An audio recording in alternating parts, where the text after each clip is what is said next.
A coach for the San Jose Sabercats faces charges after a fight at a game in Florida.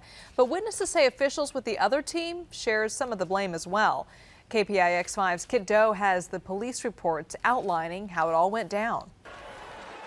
It was an ugly, brutal game with 19 penalties. There were late hits, defenders taking shots at quarterbacks' knees, and a lot of bad blood as the San Jose Sabercats beat the Jacksonville Sharks 57-36.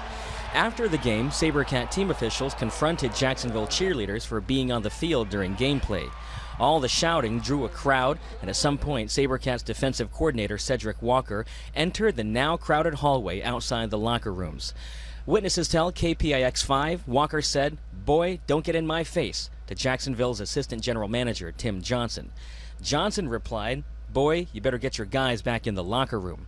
Witnesses say Walker, at 6 feet tall, 245 pounds, became violently upset and jumped over people to shove the 68-year-old Johnson up against a wall and later punch him in the face.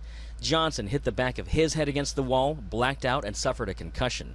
According to the police report, Walker told investigators the victim started it, saying, quote, "He did in fact get into an argument with Mr. Johnson and that he called him a boy. He warned Mr. Johnson not to call him a boy when Mr. Johnson called him a boy again. He became enraged and chased Mr. Johnson down the hallway. As he caught him, he admitted to striking him once." The Arena Football League commissioner have told both teams to keep quiet.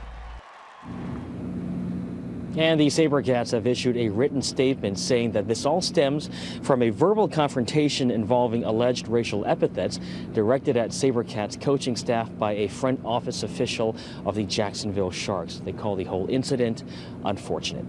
Live in San Jose, Kit Doe, KPIX 5. Walker is charged with battery of a person 65 or older, which is a felony. He was released from jail late Sunday on the condition he shows up at his next court appearance.